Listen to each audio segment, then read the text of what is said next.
अस्सलाम वालेकुम रहमतुल्लाह।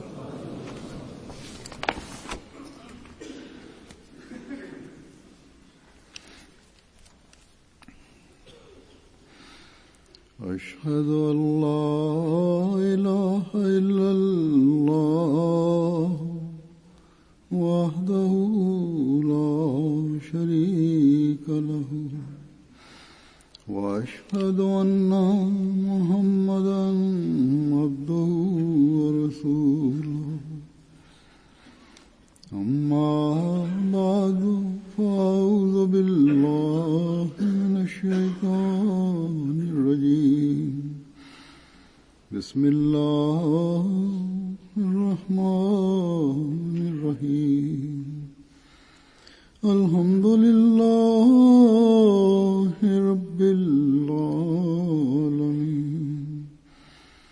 الرحمن الرحيم مالك يوم الدين إياك نعبد وإياك نستعين اهدنا الصراط المستقيم صراط الذين أنعمت عليهم غير المغضوب عليهم ولا الضالين.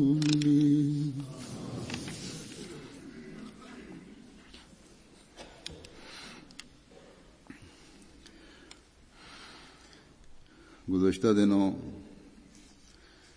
एक जहाँ अखबारों में कॉलम लिखने वाले ने लिखा और इसी तरह कुछ ॾींहं अॻु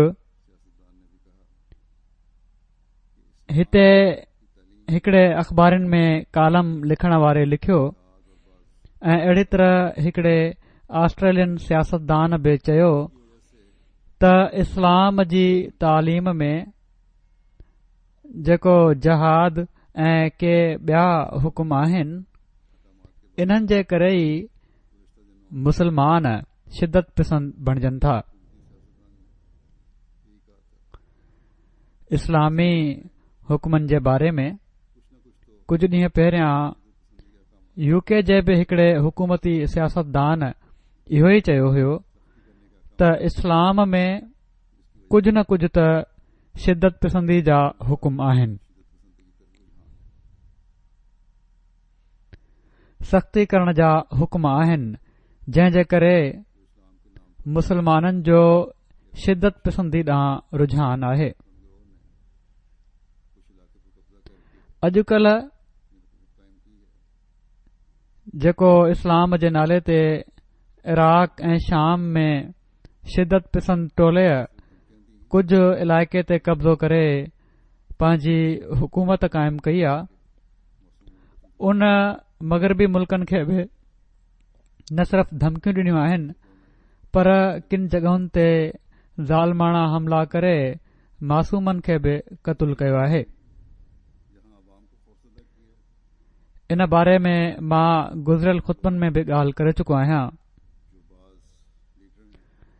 इन शइ जिथे अवाम खे ड्रिॼारे फिटी कयो आहे उते उन्हनि माण्हुनि खे जेके के लीडर आहिनि मुल्कनि जा ला इल्मी जे करे या इस्लाम मुखालिफ़ ख़्यालनि जे करे इस्लाम जे ख़िलाफ़ चवण जो बि मौक़ो ॾिनो आहे।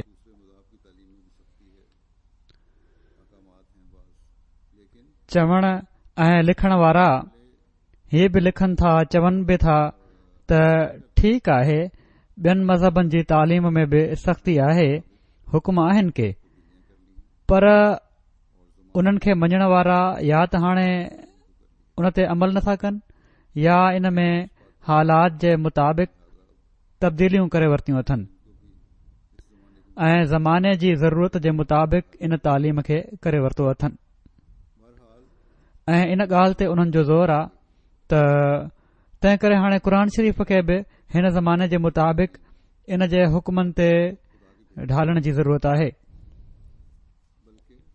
बहरहाल इन मां हीअ ॻाल्हि त साबित थी वई त हिननि जे मुताबिक़ हिननि जी तालीम हाणे खुदा जी मोकिलियल नाहे रही, पर इंसाननि जी बणायल तालीम वञी बची आहे।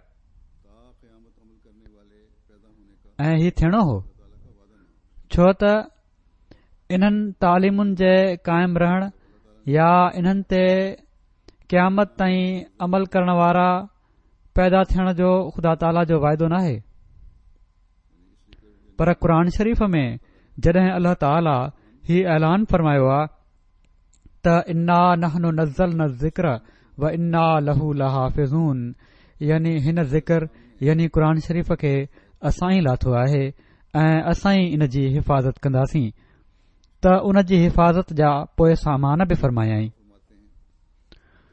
हज़रत मसीह मऊद अलैहिस्सलातु वस्सलाम हिन आयत जो मुख़्तलिफ़ मौक़नि ते मुख़्तलिफ़ किताबनि में इन जो तफ़सीर फरमायो आहे। हिकड़े हंधि पाण फरमाइनि था त अल्लाह ताला जी क़दीम खां हीअ आदत आहे त जॾहिं हिकड़ी क़ौम खे कंहिं फ़ैल खां मना कंदो आहे त ज़रूर उन जी तक़दीर में ही हूंदो आहे त के उन्हनि मां इहो फ़ैल ज़रूर कंदा, जहिड़ो क उन तौरेत में यहूदियुनि खे मना कयो हुयो त तव्हां तौरेत ऐं ॿियनि खुदा जे किताबनि में तहरीफ़ न कजो। सो उन्हनि मां किन तहरीफ़ कई, उन खे मटियऊं, पर क़ुर शरीफ़ में ही नाहे चयो वियो त तव्हां क़ुर शरीफ़ में तहरीफ़ न कजो, उन खे मटिजो न, पर ही चयो वियो त इन्ना नहनु नज़्ज़लना ज़िक्र व इन्ना लहू लहाफ़िज़ून।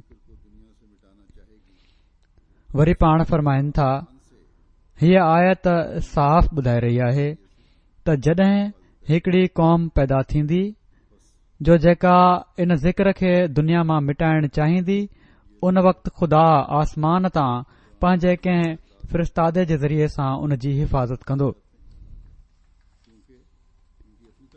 सो वक़्तन फ़वक़्तन ही माण्हू क़ुरानी तालीम ते एतिराज़ करे इन तालीम खे मिटाइण चाहिनि था, छो त इन्हनि जी पंहिंजी तालीम या त मिटजी वई आहे या सिर्फ़ किताब जी हद ताईं वञी बची आहे।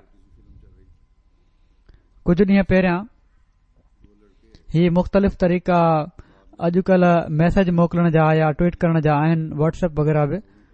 उन ते हिकड़ी नंढड़ी फिल्म हली रही हुई जंहिं में ॿ छोकरा हिकड़े किताब मां जंहिं जे ॿाहिरि क़ुर लिखियलु हुयो माण्हुनि खे कुझु आयतूं या हिसा पढ़ी ॿुधाए रहिया हुआ त हीअ कहिड़ी तालीम आहे।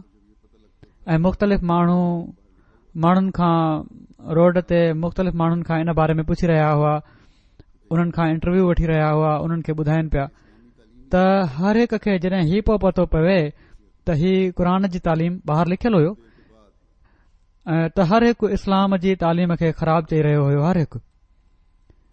त ॾिसो ही साबित थी वियो त इस्लामी तालीम ई अहिड़ी आहे जंहिं जे करे मुस्लमान अहिड़ियूं हरकतूं कनि था। कुझु देर खां पोइ उन्हनि छोकरनि इन किताब जो कवर लाहे छॾियो ऐं ॾेखारियऊं त ही इस्लाम जी न, हीअ बाइबल जी तालीम आहे, छो त ही बाइबल आहे जेके असां पढ़ी रहिया हुआसीं। त कंहिं उन ते को मनफ़ी तबसरो न कयो। इस्लाम जो नालो अचे थो त फौरन मनफ़ी तबसरो, बस खिली चुप थी विया सभई, औरतूं बि हुयूं, मर्द बि हुआ उन्हनि में। त वॾी हैरान थी हिकड़ी चयो त अच्छा, वॾी हैरानी जी ॻाल्हि आहे। हिकड़ी औरत हुई त मां त क्रिश्चियन स्कूल में तालीम हासिल कई आहे, बाइबल पढ़ी आहे, मां त कॾहिं इहो सोचियो बि न हुयो त ही उन्हनि जो हाल आहे। जेकॾहिं हिकड़ो मुसलमान ग़लति हरकत करे थो त इस्लाम ॾांहुं मनसूब करे था छॾनि, जेकॾहिं को ॿिए मज़हब वारो करे थो त चवनि था वीचारो माज़ूर आहे, चरियो आहे। असां मञूं था त किन मुसलमान टोलनि जा इस्लाम जे नाले ते ग़लति अमल आहिनि जेके उन्हनि इस्लाम खे बदनाम कयो आहे, पर इन ते क़ुर शरीफ़ जी तालीम खे निशानो बनाइण ऐं आख़िरी हद ताईं हलियो वञण बि इस्लाम जे ख़िलाफ़ दिलनि जे बुग़्ज़ ऐं कीने जो इज़हार आहे। इन जो हिकड़ो इंतिहाई इज़हार त अॼुकल्ह अमरीका जे हिकड़े सदारती उम्मीदवार जो इस्लाम ऐं मुसलमाननि जे ख़िलाफ़ ॻाल्हाइण आहे। बहरहाल इस्लाम जे बारे में जेको वणेनि ही ॻाल्हाईंदा रहनि, पर इस्लाम जी ख़ूबसूरत तालीम जो मुक़ाबिलो न कंहिं मज़हब जी तालीम करे सघे थी ऐं न ई हिननि जा पंहिंजा ठाहियल कानून करे सघनि था। ही चवनि था त असां हालात जे मुताबिक़ कानून मटे छॾिया आहिनि। अल्लाह ताला हिन ज़माने में बि पंहिंजे वाइदे जे मुताबिक़ क़ुर शरीफ़ जी हिफ़ाज़त जे लाइ हिकड़े फ़रिश्तादे खे मोकिलियो आहे, जन इस्लाम जी ख़ूबसूरत तालीम जी असां खे ॼाण ॾिनी आहे। हज़रत मसीह मऊद अलैहिस्सलातु वस्सलाम हिकड़े हंधि फ़रमाइनि था, क़ुर शरीफ़ जंहिं जो ॿियो नालो ज़िक्र आहे, उन शुरूआती ज़माने में इंसान जे अंदरि लिकल ऐं फ़रामोश थियल सदाकतुनि ऐं वदियतुनि खे यादि ॼाणाइण जे लाइ आयो हुयो। अल्लाह ताला जे हिन पके वाइदे जी रूह खां त इन्ना लहू लहाफ़िज़ून हिन ज़माने में बि आसमान तां हिकड़ो मौलिम आयो, जेको आख़रीन मिनहुम लम्मा यलहकू बिहिम जो मिसदाक ऐं मऊद आहे। उहो ई आहे जेको तव्हां जे विच में ॻाल्हाए रहियो आहे। वरी पाण फरमाइनि था, अल्लाह ताला जेको इन्ना नहनु नज़्ज़लना ज़िक्र व इन्ना लहू लहाफ़िज़ून जो वाइदो ॾेई क़ुर ऐं इस्लाम जी हिफ़ाज़त जो ख़ुद ज़िम्मेदार हूंदो आहे, मुसलमाननि खे इन मुसीबत खां बचाए वरितो आहे ऐं फितने में पवण न ॾिनो अथई। सो मुबारक आहिनि उहे माण्हू जेके हिन सिलसिले जो क़दुरु कंदा आहिनि ऐं उन मां फ़ाइदो वठनि था, यानी सदन जमायत में शामिल थिया। वरी पाण फरमाइनि था त अल्लाह ताला पंहिंजे वाइदे जे मुताबिक़ क़ुर शरीफ़ जी अज़मत खे क़ाइमु करण जे लाइ 14हीं सदी जे मुंड ते मूंखे मोकिलियो आहे। वरी फरमाइनि था त क़ुर शरीफ़ जूं ताईदूं ऐं नुसरतूं असां सां गॾु आहिनि। ही अॼु कंहिं ॿिए मज़हब जे पोइलॻ खे नसीब नाहिनि। सो ही ॻाल्हियूं जिथे इस्लाम जे मुख़ालफ़नि जे एतिराज़नि जो शाफ़ी जवाब आहिनि, उन्हनि जो ही चवणी त ॿिया मज़हब ज़माने जे मुताबिक़ पंहिंजो पाण खे ढाले चुका आहिनि, इन ॻाल्हि जो एतिराफ़ आहे त उहे मज़हब मुर्दा थी चुका आहिनि। पर साणी हज़रत मसीह मऊद अलैहिस्सलातु वस्सलाम जे इन पुरशौकत कलाम में मुसलमाननि खे बि दावत आहे त इस्लाम ते हमला जेके मीडिया ऐं तहरीर ऐं तक़रीर जे ज़रिए थी रहिया आहिनि हिन ज़माने में, उन्हनि जो ट्रोड़ करण जे लाइ हिन शख़्स सां रिश्तो ॻंढे इस्लाम जी ख़ूबसूरत तालीम जी अज़मत सां हिननि मुख़ालफ़नि जो वात बंदि कनि, जेके इस्लाम ते दहशतगर्दी ऐं शिदत पसंदी जो इल्ज़ाम था हणनि।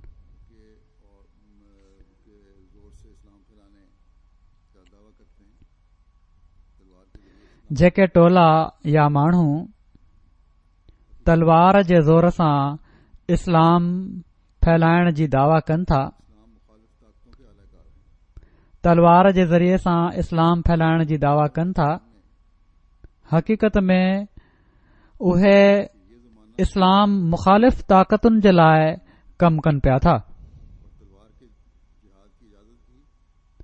हज़रत मसीह मऊद अलैहिस्सलातु वस्सलाम असां खे वाज़ह तौर ते ॿुधाए छॾियो आहे त हीउ ज़मानो तलवार जे जहाद जो ज़मानो नाहे ऐं तलवार जे जहाद जी इजाज़त बि उन्हनि मशरूत हालात जे करे मिली हुई जेके इस्लाम जे शुरूआती ज़माने में पैदा थिया हुआ। त दुश्मन इस्लाम खे तलवार जे ज़ोर ते ख़तमु करणु चाहे पियो। इस्लाम अमन ऐं प्यार जी तालीम सां भरियो पियो आहे। सो अॼु हिन ज़माने में यानी क़ुर शरीफ़ इन तालीम सां भरियल आहे। सो अॼु हिन ज़माने में इन तालीम जो प्रचार करण जी ज़रूरत आहे ऐं अहमदी खे हर अहमदीअ खे इन तालीम खे समझण जी ज़रूरत आहे, इन ते अमल करण जी ज़रूरत आहे,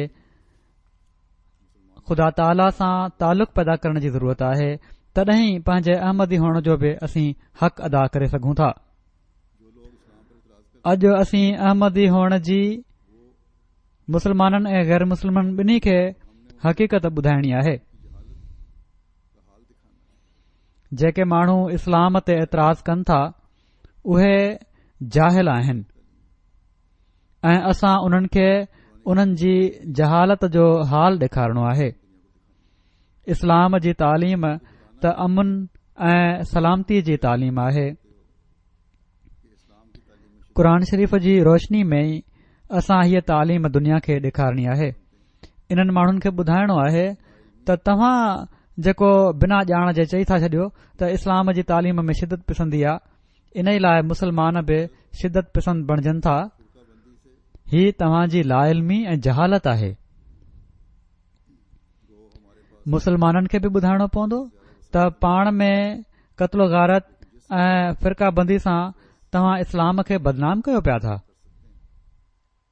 तोड़े असां वटि वधीक वसाइल त कोन्हनि, पर जंहिं हद ताईं असीं प्रेस ऐं ॿियनि मुख़्तलिफ़ ज़रियनि सां ई कमु करे सघूं था, हर मुल्क में ऐं हर शहर में करणु घुर्जनि। हिन वक़्तु दुनिया खे इस्लाम जी असली तस्वीर ॾेखारणु तमामु ज़रूरी आहे। अल्लाह ताला जे फज़ल सां जमायत जी तक़रीबन हर हंधि इन पासे तवजो आहे, पर हालात जी तक़ाज़ा ही आहे त लगातार इन बारे में मीडिया खे इस्तेमालु कंदो रहिजे, उन्हनि सां तालुक़ ऐं राब्तो रखियो वञे, उन्हनि जे ज़रिये सां अवामुन्नास खे ॿुधायो वञे। अल्लाह ताला जे फज़ल सां अमरीका बि इन मामले में काफ़ी उन्हनि जो तालुक़ आहे, राब्तो आहे। ॿियनि मुल्कनि में बि हिते बि कुझु राब्ता आहिनि, जर्मनी में बि आहिनि, त इन्हनि खे वधाईंदो वञण जी ज़रूरत आहे। कुझु ॾींहं पहिरियां हिते ब्रिटिश पार्लियामेंट में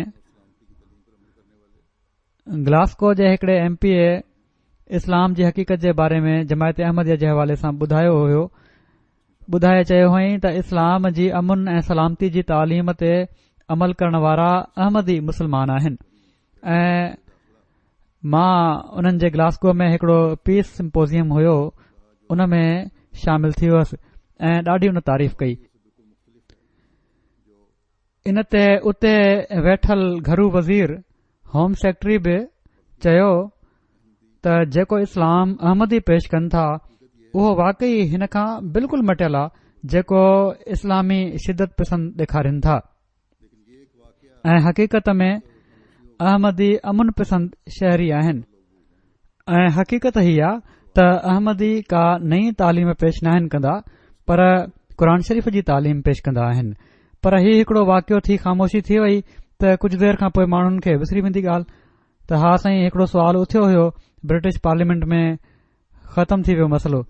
इन खे त हर वक़्तु ताज़ो रखण जी ज़रूरत आहे त इस्लाम जी तालीम छा आहे ऐं शिदत पसंदनि जी, ऐं जेको असां ख़ामोश थींदा आहियूं, हिकु दफ़ो ख़बर ॾेई छॾी, प्रेस बि ॾेई छॾी, ख़ामोश थी वियासीं, पर को वाक़ियो शिदत पसंदी जो थींदो आहे या नाहे बि थींदो त उन्हनि जे हवाले सां अख़बार में मेन ख़बरूं ॾिनियूं वेंदियूं आहिनि। वरी इस्लाम मुख़ालिफ़ माण्हुनि खे इस्लाम जे ख़िलाफ़ ॻाल्हाइण जो मौक़ो मिली वेंदो आहे।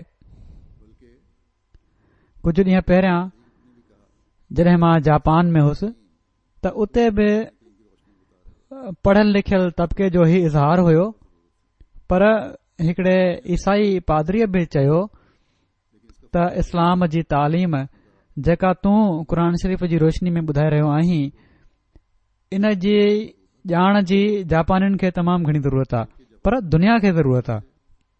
पर इन जो फ़ाइदो तॾहिं आहे, उन चयो इन जो फ़ाइदो तॾहिं थींदो जो हाणे इन ॻाल्हि खे हिन फंक्शन ताईं महदूद न कयूं जंहिं में तव्हां ॻाल्हाए रहिया आहियो, पर जापान में लाॻीती कोशिश सां हीअ तालीम माण्हुनि खे ॿुधायो। सो हाणे इंसाफ़ पसंद गैर बि ही चई रहिया आहिनि त चुप करे न वेही रहो, पर लाॻीतो दुनिया जे साम्हूं हीअ तालीम पेश कंदा रहो, तॾहिं ई फ़ाइदो थींदो। हाणे ही जापान जमायत जो बि कमु आहे त जाम रिथाबंदी करे इन ॻाल्हि खे ताज़ो रखनि। अहिड़ी तरह हिते बि हिन मुल्क में बि यूके में बि ऐं दुनिया जे ॿियनि मुल्कनि में बि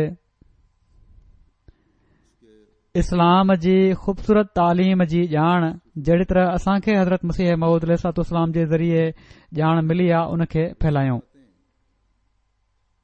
हिन ख़ूबसूरत तालीम जे साम्हूं को बीह नथो सघे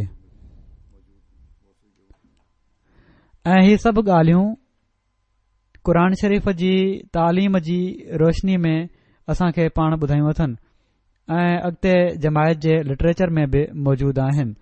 केतिरनि जॻहुनि ते अल्लाह ताला क़ुर शरीफ़ जी सही तशरीह ऐं तफ़सीर खे अॻिते पहुचाइण, इन जी मानाउनि जी सही तशरीह करण जे लाइ ऐं क़ुर शरीफ़ जी हिफ़ाज़त जे लाइ पाण अलैहिस्सलाम खे मोकिलियो हो, जहिड़ो कि पाण फरमायो अथनि। पाण पंहिंजे किताबनि ऐं मलफ़ूज़ात ऐं तक़रीरुनि में इन जो हू बहु हक़ अदा कयो आहे। सो हिन ज़माने में क़ुर शरीफ़ जी हिफ़ाज़त जो अल्लाह ताला खां कमु वरितो आहे, हज़रत मसीह मऊद अलैहिस्सलाम खां कमु वरितो आहे ऐं इहो ई कमु हर अहमदी जो आहे त हर तबके ऐं हर मिज़ाज ताईं इन पैगाम खे पहुचायो ऐं हर हंधि इन कम खे सर अंजाम ॾींदे पाण अलैहिस्सलाम जी बैत में अचण जो हक़ अदा कयो। हिन वक़्तु मां कुझु मिसाल पेश कयां थो जेके इस्लाम जी अमन जी तालीम जी ख़ूबसूरती ज़ाहिर कनि था। क़ुर शरीफ़ में अल्लाह ताला फरमाए थो हिकड़े हंधि त ला इकराह फिद्दीन, त दीन में को जबुर नाहे।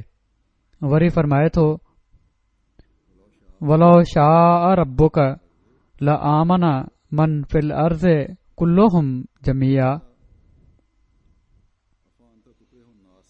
वलो शाअ रब्बुक लआमन मन फिल अर्ज़ कुल्लुहुम जमीआ अफ अंत तुकरिहुन नास हत्ता यकूनू मोमिनीन। ऐं जेकॾहिं अल्लाह ताला पंहिंजी मर्ज़ीअ खे नाज़िल करे हा त जेतिरे क़दुरु माण्हू ज़मीन ते मौजूद आहिनि सभई ईमान आणनि हा। सो जॾहिं ख़ुदा बि मजबूर नथो करे त छा तूं माण्हुनि खे मजबूर कंदे त हू ईमान आणनि। हज़रत मसीह मऊद अलैहिस्सलाम हिकड़े हंधि फरमाइनि था त इस्लाम कॾहिं बि जबर जो मसलो नाहे सेखारियो। हाणे पाण सॻोरन सल्लल्लाहु अलैहि वसल्लम खे बि अल्लाह ताला फरमाए थो त जेकॾहिं अल्लाह ताला चाहे हा त लआमन मन फिल अर्ज़ कुल्लुहुम जमीआ, सो जेकॾहिं अल्लाह ताला चाहे हा त पोइ हर हिकु ज़मीन ते जेको मौजूद आहे उहो ईमान आणे हा, पर अल्लाह ताला नाहे चाहियो। इन लाइ पाण सॻोरन सल्लल्लाहु अलैहि वसल्लम जी ख़्वाहिश जे बावजूद अल्लाह ताला इहो ई फरमायो त तुंहिंजे चवण सां बि न थींदो। सो इन ॻाल्हि खे हमेशा यादि रखणु घुर्जे ऐं इहा ई हिकड़ी तालीम आहे जेका वॾे वाज़े तौर ते ज़ाहिर करे थी त इस्लाम में जबुर नाहे। पाण फरमायाऊं हज़रत मसीह मऊद अलैहिस्सलाम फरमायो आहे त इस्लाम कॾहिं बि जबर जो मसलो नाहे सेखारियो। जेकॾहिं क़ुर शरीफ़ ऐं सभिनी हदीस जे किताबनि ऐं तारीख़ जे किताबनि खे गौर सां ॾिठो वञे ऐं जेसिताईं इंसान जे लाइ मुमकिन आहे तदब्बुर सां पढ़ियो वञे या ॿुधो वञे त एतिरे क़दुरु मालूमात जी कुशादगी खां पोइ कती यकीन सां मालूम थींदो त ही एतिराज़ त ॼण त इस्लाम दीन खे जबरन फैलाइण जे लाइ तलवार खईं आहे तमामु शर्म जोॻो ऐं बेबुनियाद इल्ज़ाम आहे। ऐं ही उन्हनि माण्हुनि जो ख़्यालु आहे जन तअसुब विचां अलॻि थी क़ुर ऐं हदीस ऐं इस्लाम जी मोतबर तारीख़ुनि खे नाहे ॾिठो, पर कूड़ ऐं बोहतान चङी तरह आयो आहे। पर मां ॼाणा थो त उहो ज़मानो वेझो ईंदो पियो थो वञे जो सचाई जे बुखियनि ऐं उञारनि खे इन्हनि बोताननि जी ख़बर पइजी वेंदी। छा हिन मज़हब खे असां जबर जो मज़हब चई सघूं था, जंहिं जे किताब क़ुर में साफ़ तौर ते हिदायत आहे त ला इकराह फि दीन, यानी दीन में दाख़िल करण जे लाइ जबर जाइज़ नाहे। छा असां उन बुज़ुर्ग नबीअ खे जबर जो इल्ज़ाम ॾेई सघूं था, जंहिं मके शरीफ़ जे 13 सालनि में पंहिंजे सभिनी दोस्तनि खे ॾींहुं राति इहा ई नसीहत ॾिनी त शर जो मुक़ाबिलो न कयो ऐं सबुर कंदा रहो। हा, जॾहिं दुश्मननि जी बुराई हदूं ओरांगे वई ऐं इस्लाम दीन खे मिटाए छॾण जे लाइ सभिनी क़ौमुनि कोशिश कई, त उन वक़्तु ख़ुदा ताला जी गैरत तक़ाज़ा कई त जेके माण्हू तलवार खणनि था उन्हनि खे तलवार सां ई क़तलु कयो वञे। न त क़ुर शरीफ़ हरगिज़ जबर जी तालीम नाहे ॾिनी। जेकॾहिं जबर जी तालीम हुजे हा त असांजे नबी सलाहु वसलम जा असहाब जबर जी तालीम जे करे इन जोगा न हुजनि हा त इम्तिहाननि जे मौक़े ते सचनि ईमानदारनि वांगुरु सिद्क ॾेखारे सघनि हा। जबर में जेकॾहिं हुजे त दिलि सां सचाई नथी ॾेखारे सघिजे, वफ़ा जो ताल्लुक़ नथो ज़ाहिर करे सघिजे। फरमाइनि था त पर असांजे सैयदो मौला नबी सलाहु वसलम जे असहाबनि जी वफ़ादारी हिकड़ो अहिड़ो मामिलो आहे जो इन जे इज़हार जी असांखे ज़रूरत नाहे। वरी पाण फरमाइनि था त इस्लाम जूं जंगियूं 3 क़िस्मनि खां ॿाहिरि न आहिनि, यानी 3 क़िस्मनि जूं जंगियूं आहिनि इस्लाम में। जॾहिं सख़्ती थी आहे या इजाज़त आहे सख़्ती करण जी, दिफ़ाई तौर ते यानी ख़ुदि अख़्तियारी जी हिफ़ाज़त जे तरीक़े सां पंहिंजी हिफ़ाज़त जे लाइ दिफ़ा करण जे लाइ जेकॾहिं तव्हां ते हमिलो करे को त उन वक़्तु हथियार खणी सघिजे थो। नंबर 2 सज़ा तौर यानी खून जे बदिले में खून, उन वक़्तु जॾहिं कंहिंखे सज़ा ॾियणी हुजे ऐं ॿियनि हमिलो कयो आहे, रतु वहायो आहे, त बहरहाल सज़ा जे तौर ते तोड़े उहा जंग आहे या आम हालात आहिनि, उन वक़्तु हथियार इस्तेमालु कयो वियो आहे या सज़ा ॾिनी वई आहे या क़तलु कयो वियो आहे। नंबर 3 बतौर आज़ादी क़ाइमु करण जी, यानी मुज़ाहिमनि जी कुवत टोड़ण जे मक़सद सां जेके मुसलमान हुअण ते क़तलु कंदा हुआ। हाणे उहे माण्हू जेके इन ॻाल्हि ते क़तलु कंदा हुआ दुश्मन, त तव्हां मुसलमान छो थी विया आहियो? मुसलमान हुअण जे करे हीअ बि मज़हब जी ॻाल्हि आहे त तव्हां मज़हब मटे वरितो आहे, इन लाइ तव्हां खे क़तलु कनि था। तॾहिं अल्लाह ताला चयो त ही मुसलमाननि खे क़तलु करे रहिया आहिनि, तंहिं करे उन्हनि जे ख़िलाफ़ बि तलवार खणी सघिजे थी। पाण फरमाइनि था हिननि 3 सबबनि खां अलावा को सबब नाहे जिथे तलवार खणी वञे या सख़्ती कई वञे। फरमाइनि था त क़ुर में साफ़ हुकुम आहे त दीन खे फैलाइण जे लाइ तलवार न खणो ऐं दीन जी ज़ाती खूबियुनि खे पेश कयो ऐं नेक नमूननि सां पाण ॾांहुं छिकियो ऐं ही न सोचियो त शुरू में इस्लाम में तलवार जो हुकुम थियो आहे, छो त उहा तलवार दीन खे फैलाइण जे लाइ न कढी वई हुई, पर दुश्मन जे हमलनि खां पंहिंजो पाण खे बचाइण जे लाइ ऐं या अमुन क़ाइमु करण जे लाइ कढी वई हुई, पर दीन जे लाइ जबुर करणु कॾहिं बि मक़सद न हो। फरमाइनि था त जेके माण्हू मुसलमान चवराए सिर्फ़ इहा ई ॻाल्हि ॼाणनि था त इस्लाम खे तलवार सां फैलाइणु घुर्जे, उहे इस्लाम जी ज़ाती खूबियुनि जा मोतरिफ़ नाहिनि, उन्हनि जो इन जो एतिराफ़ नथा कनि ऐं उन्हनि जी कारवाई वहशी जानवरनि जी कारवाई वांगुरु आहे, जानवर आहिनि। सो क़ुर शरीफ़ जो ही जबर सां दीन में शामिल न करण जो ऐलान एतिराज़ करण वारनि जे एतिराज़ जे ट्रोड़ जे लाइ काफ़ी आहे ऐं जेके अकुलमंद आहिनि उहे समझनि था त इस्लाम खे ग़लति तरीक़े सां बदनाम कयो पियो थो वञे। जहिड़ो की मूं ॿुधायो त केतिरनि ई पढ़ियल लिखियल माण्हुनि एसि ताईं जो ईसाई पादरी बि हीउ चयो त इस्लाम जी हीअ पुरअमन तालीम जेका आहे इन जो तमामु घणो प्रचार कयो ऐं हज़रत मसीह मऊद अलैहिस्सलातु वस्सलाम जी हीअ ॻाल्हि पूरी थी रही आहे इन ॻाल्हि सां, जॾहिं माण्हू हीउ चवनि था त इस्लाम जी तालीम जो प्रचार कयो त सचाई जे बुखियनि ऐं उञारनि खे इन्हनि बोताननि जी ख़बर पइजी वेंदी। जॾहिं उन्हनि खे पतो लॻे थो त असुल तालीम छा आहे, पर साण ई असां खे बि पाण इस्लाम तवजो ॾियारी त दीन जी ज़ाती खूबियुनि खे पेश कयो, दीन जी खूबियुनि खे पेश कयो ऐं उहे तॾहिं ई पेश थी सघनि थियूं जॾहिं पाण खे ॼाण हुजे, पंहिंजे इल्म खे वधायो ऐं ॿियो फरमायाऊं ऐं नेक नमूननि सां पाण ॾांहुं छिकियो, पंहिंजा नेक नमूना क़ाइमु कयो असां खे ॾिसी त जीअं माण्हू असां ॾांहुं अचनि। सो ही हर अहमदी जी तमामु वॾी ज़िम्मेवारी आहे त दीन जी ज़ाती खूबियुनि खे पेश करण जे लाइ क़ुर शरीफ़ जो इल्मु हासिल कयो ऐं पोइ पंहिंजा नेक नमूना क़ाइमु करे दुनिया खे पाण ॾांहुं छिकियो। ऐं इहो ई इल्मु ऐं अमल आहे जंहिं सां हिन ज़माने में असीं हज़रत मसीह मऊद अलैहिस्सलाम जी ग़ुलामी में ईंदे क़ुर शरीफ़ ऐं इस्लाम जी हिफ़ाज़त जे कम में हिसेदार बणिजी सघूं था ऐं दुनिया खे ॿुधाए सघूं था त जेकॾहिं दुनिया में सही अमुन क़ाइमु करणो आहे त क़ुर शरीफ़ जे ज़रिए ई क़ाइमु थी सघे थो।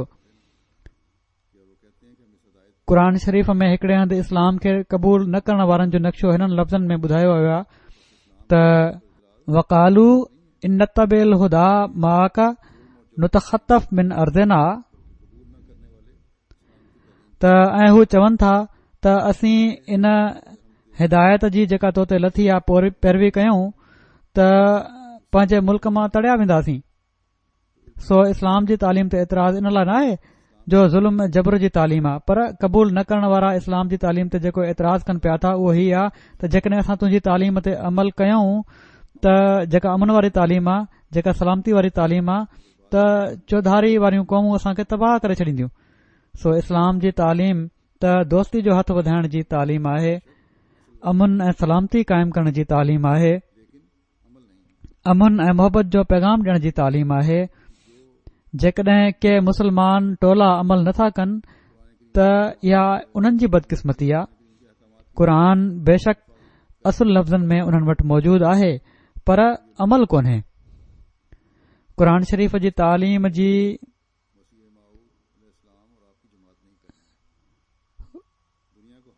क़ुर शरीफ़ जी ऐं क़ुर शरीफ़ जे हुकमनि जी जेका हिफ़ाज़त करणी हुई या करणु घुर्जे उहा ही माण्हू नथा पिया कनि। इन जी हिफ़ाज़त त मसीह मऊद अलैहिस्सलाम ऐं संदन जमायती करणी आहे। दुनिया खे असां पंहिंजे इल्म ऐं अमल सां ॿुधाइणो आहे त दुनिया खे पंहिंजी सलामती ऐं अमन जो ख़तरो इस्लाम खां न आहे पर उन्हनि माण्हुनि खां आहे जेके इस्लाम जे ख़िलाफ़ आहिनि। ऐं जहिड़ो कि हज़रत मसीह मऊद अलैहिस्सलाम हिन इक़्तिबास में बि फ़रमायो आहे जेको मूं पढ़ियो त ही माण्हू जेके इस्लाम खे बदनाम कनि था उहे कूड़ ऐं बोहतान खां कमु वठनि था ऐं उन्हनि जो ही कूड़ ऐं बोहतान असुल में दुनिया जी सलामती खे ख़तरे में विझी रहियो आहे। ही माण्हू पंहिंजे मफ़ादनि जे लाइ दुनिया में पंहिंजी जाग्राफियाई ऐं सियासी बरतरी हासिल करण जे लाइ फ़साद कयूं वेठा आहिनि। मुसलमान मुल्कनि जे फ़साद में बि किन वॾनि मुल्कनि जो हिसो आहे ऐं हाणे त मुख़्तलिफ़ मग़रबी मीडिया ते ख़ुदि हिननि जा पंहिंजा माण्हू ई चवण लॻी पिया आहिनि त मुसलमाननि जूं ही शिदत पसंद तंज़ीमूं असांजी हुकूमतुनि जूं पैदावार आहिनि जेके असां इराक जी जंग खां पोइ या शाम जे हालात खां पोइ पैदा कयूं आहिनि। इन ॻाल्हि सां मां मुसलमाननि ऐं उन्हनि माण्हुनि खे जेके इस्लाम जे नाले ते मुसलमान चवराईंदे शिदत पसंदी जो ऐं इस्लाम जी ग़लति तालीम जे इज़हार जो मुज़ाहिरो करे रहिया आहिनि उन्हनि खे आजो नथो कयां, पर इन बाहि खे भड़काइण में वॾियुनि ताक़तुनि जो बहरहाल हिसो आहे। इंसाफ़ खां कमु न वठणु हिकड़ो तमामु वॾो सबबु आहे जंहिं जे करे ही सभु कुझु थी रहियो आहे। हाणे उहो ज़मानो न आहे रहियो जो कंहिं वॾी ताक़त जे तरफ़ां हिकड़ो बयानु अची वियो ऐं दुनिया मञे वरितो, पर हर तजज़ियो कंदड़ जो मीडिया वसीले हर हंधि पहुचणु या पंहिंजा ख़्याल पहुचाइण हाणे सवलो थी वियो आहे।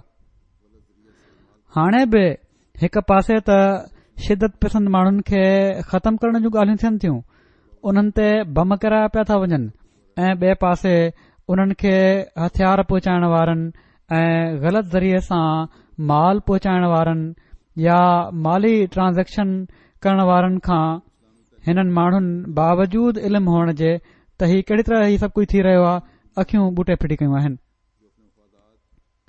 सो दुनिया जे अमुन ऐं सलामती खे बर्बाद करण वारा सिर्फ़ ई मुसलमान टोला ई न आहिनि जेके इस्लामी तालीम जे ख़िलाफ़ हलंदे ज़ुल्म ऐं फ़साद करे रहिया आहिनि, पर वॾियूं हुकूमतूं बि आहिनि जेके पंहिंजे मफ़ादनि खे पहिरें नंबर ते रखनि थियूं ऐं दुनिया जो अमुन उन्हनि जे वेझो ज़िमनी ऐं सानवी शइ आहे। हिकड़े हक़ीक़ी मुसलमान खे त ही ख़बर आहे त ख़ुदा ताला सलाम आहे, हू पंहिंजी मख़लूक जे लाइ सलामती चाहे थो ऐं सही मुसलमाननि में यकीनन अहमदी आहिनि जेके इन ॻाल्हि जी समझ रखनि था त अल्लाह ताला इंसानियत खे सलामती ॾियण ऐं दुनिया में अमुन ऐं सलामती क़ाइम रखण जे लाइ केॾा हुकुम ॾिना आहिनि, केॾी घणी रहनुमाई फरमाई आहे। ख़ुदा ताला हिकड़े हंधि क़ुर शरीफ़ में फरमाए थो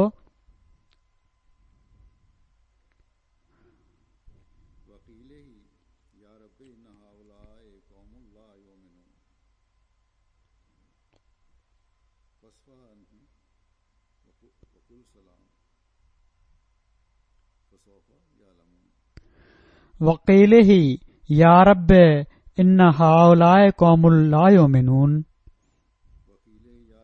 फस्फह अन्हुम वकुल सलाम फसौफ यालमून।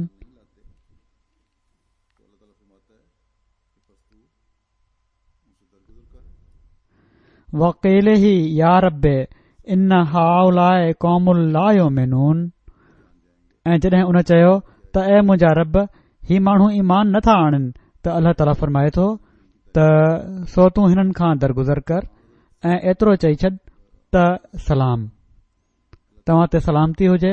सो तमामु जल्द हू ॼाणे वठंदा त हक़ीक़त छा आहे इस्लाम जी। सो ही आहे क़ुर शरीफ़ जी तालीम त जॾहिं पाण सॻोरा सल्लल्लाहु अलैहि वसल्लम अल्लाह ताला ॾांहुं सॾनि था त ॿुधण वारा इनकार कनि था। पाण सॻोरा सल्लल्लाहु अलैहि वसल्लम फरमाइनि था त ए अल्लाह, मां त हिननि खे अमुन ऐं सलामती ॾांहुं सॾे रहियो आहियां ऐं ही इनकार कनि पिया था।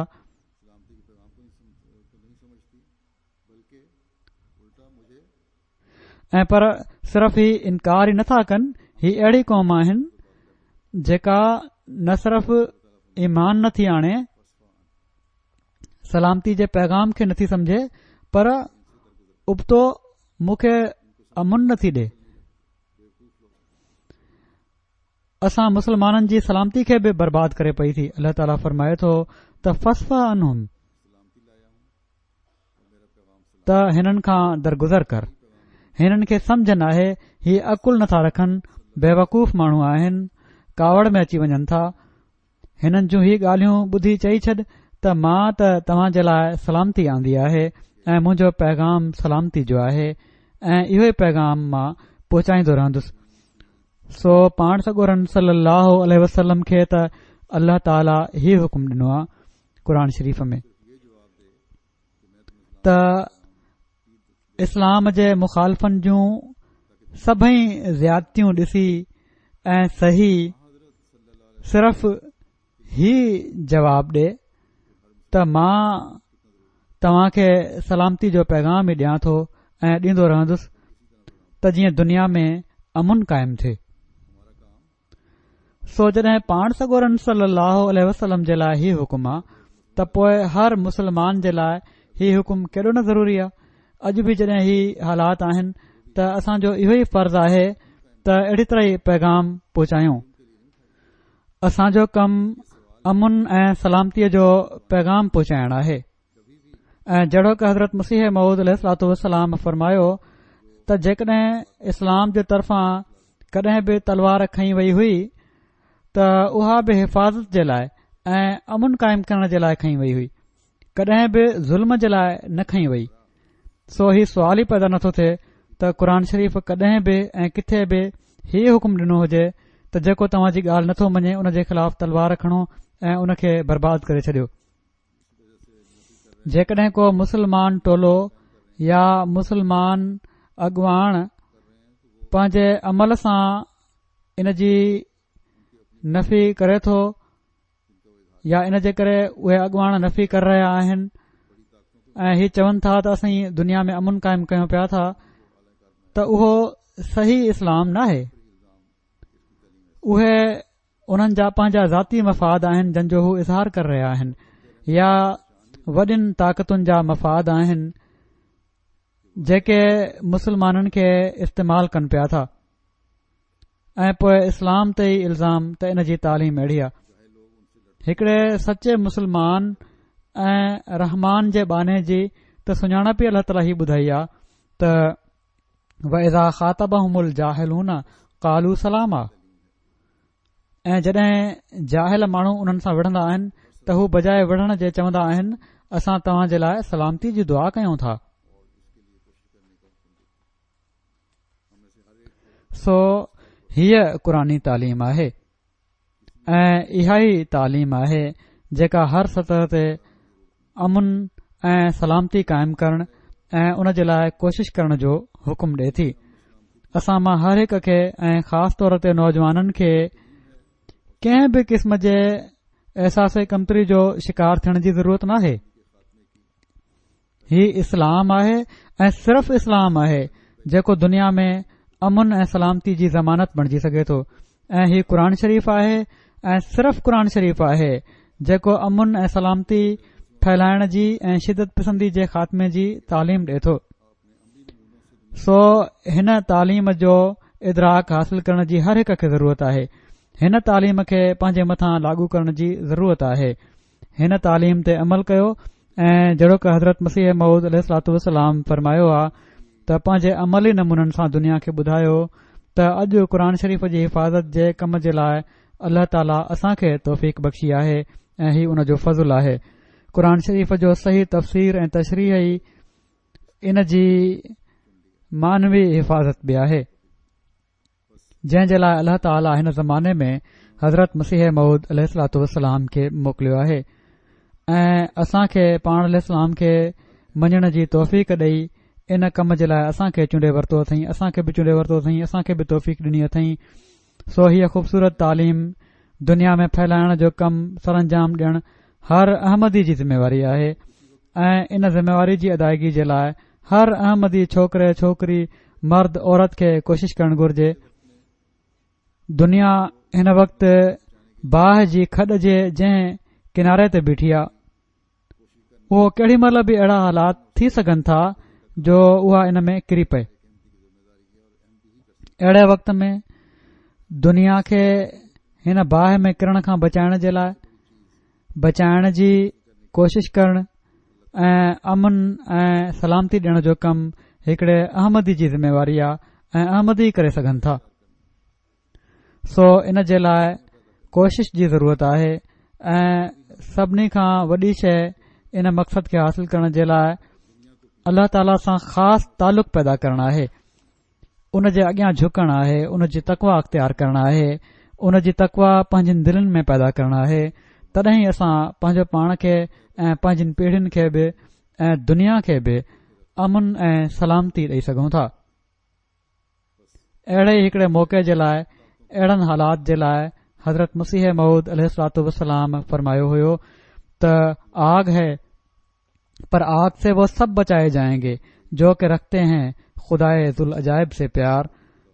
सो हिन ज़ुल अजाइब ऐं सभिनी ताक़तुनि जे मालिक खुदा सां तालुक़ तमामु मज़बूत करण जी ज़रूरत आहे ऐं प्यार में वधण जी असां खे कोशिश करणु घुर्जे अल्लाह ताला सां।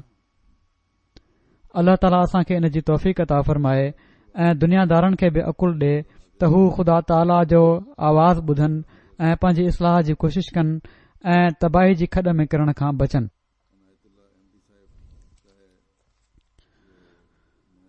निमाज़ुनि खां पोइ मां हिकड़ो हाज़िर जनाज़ो ऐं ॿ गाइब पढ़ाईंदुसि। हाज़िर जनाज़ो मुकरम इनायतुल्लाह अहमदी साहब जो आहे जो 9 दिसंबर ते हिननि जी वफ़ात थी हुई। इन्ना लिल्लाहि व इन्ना इलैहि राजिऊन। पाण सिलसिले जा मुबलिग हुआ रहिया तमामु वॾो वक़्तु। हिननि जे वालिद जो नालो अल्लाह बख़्श साहब हुयो, जेके कादियान जी अल्लाह बख़्श स्टीम प्रेस जा मालिक हुआ ऐं इनायतुल्ला अहमदी साहब जी पैदाइश जनवरी 1920 जी आहे। 5 सालनि जी उमिरि में पाण कादियान अची विया। तालीमुल इस्लाम कादियान में दाख़िल थिया। 1936 में तालीमुल इस्लाम हाई स्कूल कादियान मां ई मैट्रिक पास कयाऊं ऐं पोइ 1939 में ओभर अफ्रीका में मिलिट्री में क्लार्क भर्ती थिया ऐं जुलाई 1946 में फारिग थिया। 24 सालनि जी उमिरि में वरी 3 मई 1944 में वक़फ़ कयाऊं पाण ऐं जुलाई 1946 खां ओभर अफ्रीका में मुबलिक तौर कमु शुरू कयाऊं ऐं दिसंबर 1979 ताईं 79 ताईं 79 ताईं 60 सालनि जी उमिरि में रिटायर थिया। 1946 खां दिसंबर 73 ताईं 23 साल 3 महीना पाण पाकिस्तान खां ॿाहिरि बतौर मुबलिक ख़िदमत जी तौफ़ीक़ हासिल कयाऊं। 4 साल 4 महीना केनिया में, 18 साल 11 महीना तंजानिया में मुबलिक तौर कमु कयाऊं। उन खां पोइ रिटायरमेंट ताईं पाकिस्तान में सियालकोट ऐं झंग जे ज़िलनि में मुरबी तौर ऐं मुरबी ज़िला जे तौर ते कम जी तौफ़ीक़ मिलियनि। हिननि जी औलाद में 4 धीअरूं ऐं 3 पुट आहिनि। हिकड़ा पुट हबीबुल्ला अहमदी साहब बि आहिनि, जिन खे बि वक़फ़ तौर ख़िदमत जी तौफ़ीक़ मिली आहे।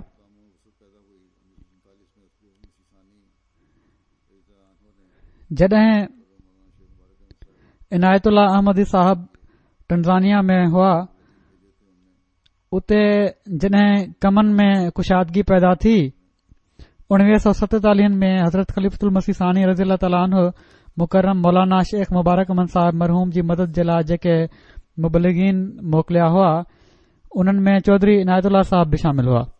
उते मुख़्तलिफ़ जॻहुनि ते हिननि ख़िदमतूं सरअंजाम ॾिनियूं। अहिड़ी तरह जॾहिं क़ुर शरीफ़ जो सवाहिली तर्जुमो शेख मुबारक अहमद साहब कर रहिया हुआ, त उन वक़्त बि हज़रत ख़लीफ़तुल मसीह सानी हिननि जा मददगार जेके मुहैया कया उन्हनि में बि चौधरी इनायतुल्ला साहब ऐं मौलाना जलालुद्दीन साहब कमर खे शामिल कयाऊं। अहिड़ी तरह खेनि क़ुर शरीफ़ जे सवाहिली तर्जुमे में कम जी सआदत बि नसीब थी। दारुसलाम में 3 साल खेनि मिशनरी इंचार्ज जे तौर ते ख़िदमत जी बि तौफ़ीक़ मिली।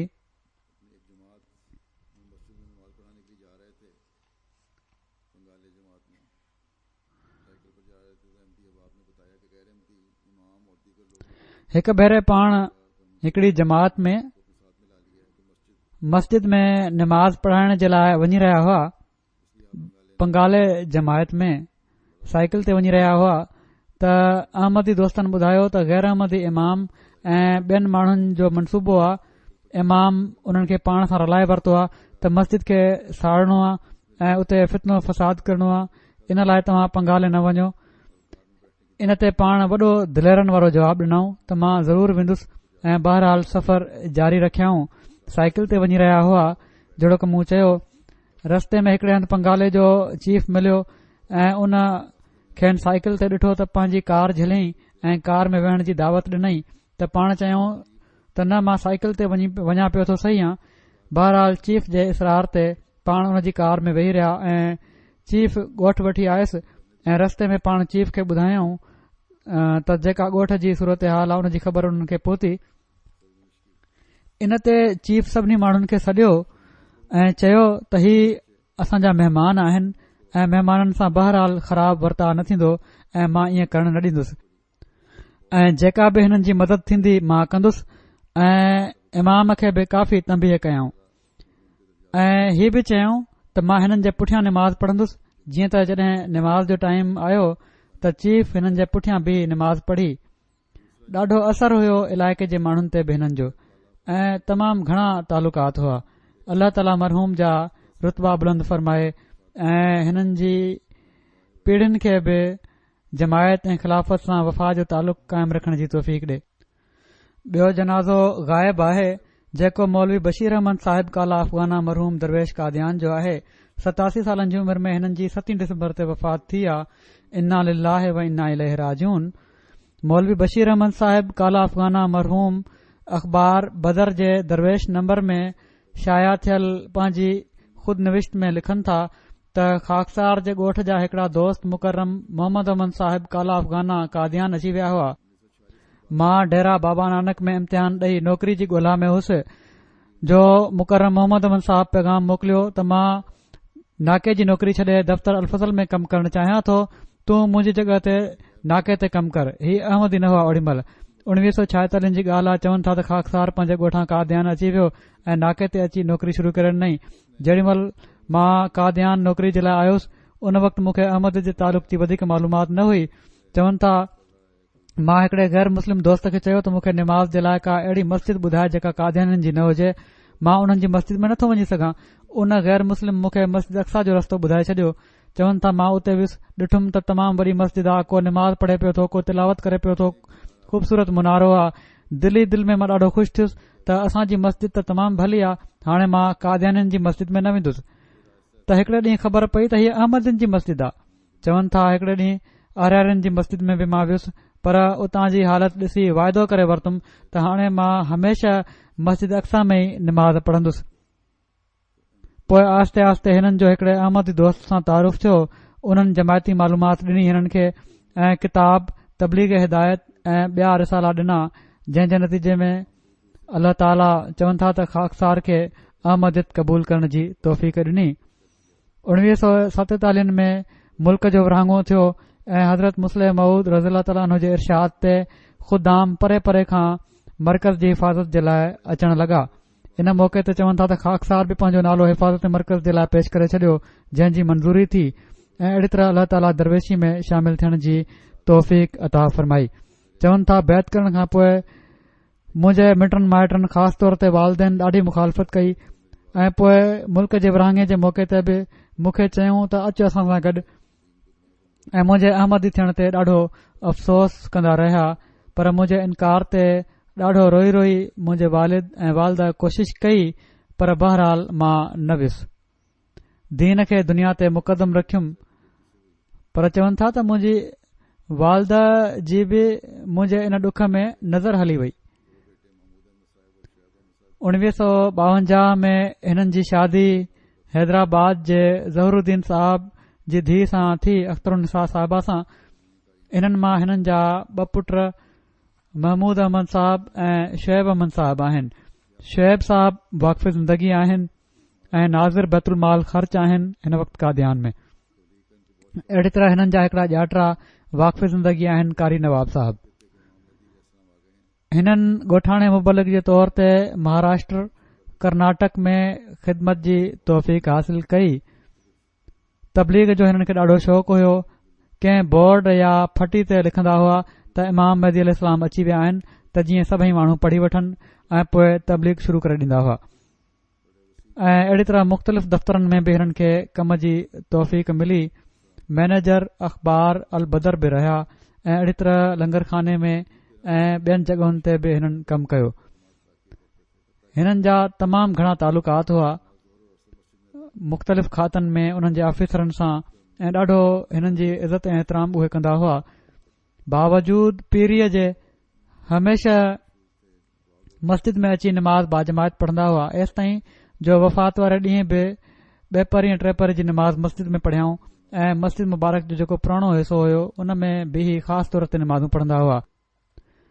रोया ऐं कशफ ॾिसंदड़ हुआ, तमामु घणियूं दुआऊं घुरंदड़ शख़्स हुआ, तमामु घणो सुठो मिलंदड़ हुआ ऐं अक्सर जेके नवां वाक़फ़ीन ज़िंदगी आहिनि नौजवान उहे हिननि जी सोबत में वेही काफ़ी फैज़ हासिल कंदा हुआ। अल्लाह ताला मरहूम जा रुतबा बुलंद फरमाए ऐं उन्हनि जी औलाद खे बि हिननि जी दुआउनि ऐं नेकिन जो वारिस बणाए। टियों जनाज़ो आहे मुकरमा सैयदा कांता बेगम साहिबा उड़ीसा जूं आहिनि, जेके असांजे वाक़फ़ ज़िंदगी डॉक्टर तारिक अहमद साहिब जेके हिन वक़्तु इंचार्ज आहिनि नूर हॉस्पिटल जा कादियान जा, उन्हनि जूं वालदा हुयूं। ही 16 अक्टूबर ते हिननि जी वफ़ात थी हुई। इन्ना लिल्लाहि व इन्ना इलैहि राजिऊन। ॾाढियूं क़नात पसंद, मिज़ाज जूं सादड़ियूं, साबरा ऐं शाकरा, ग़रीबनि जो ख़्यालु रखंदड़, खुददार, नेक ऐं मुख़लिस ख़ातून हुयूं। पंहिंजे ॿारनि जी आला तालीम ऐं सुठी तरबियत जो हिननि ॾाढो ख़्यालु रखियो। हिननि जा मुड़ुस सरकारी मुलाज़िम हुआ ऐं महदूद हिननि जी पघार हुई, पर उन जे बावजूद हू पंहिंजे ग़रीब ऐं ज़रूरतमंद मिटनि माइटनि जी ॾाढी ख़िदमत कंदा हुआ ऐं इन सिलसिले में मरहूमा कांता साहिबा जो बि हिननि सां ॾाढो ताउन हुयो। कॾहिं बि उन्हनि एतिराज़ न कयो, पर हमेशा हौसला अफ़ज़ाई कई। अल्लाह ताला मरहूमा जा रुतबा बुलंद फरमाए ऐं उन्हनि जूं नेकियूं इन्हनि जी पीढ़ियुनि में बि जारी रहनि।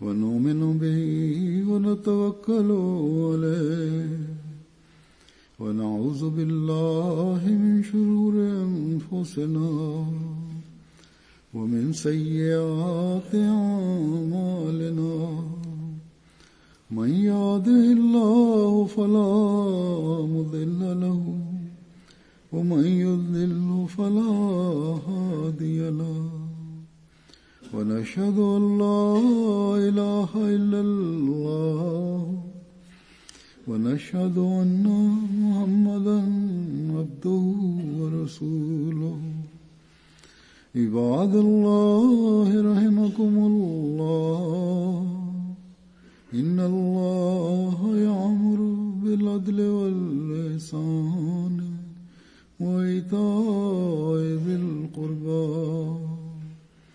وينهى عن الفحشاء والمنكر والبغي يعظكم لعلكم تذكرون اذكروا الله يذكركم وادعوه يستجب لكم ولذكر الله أكبر.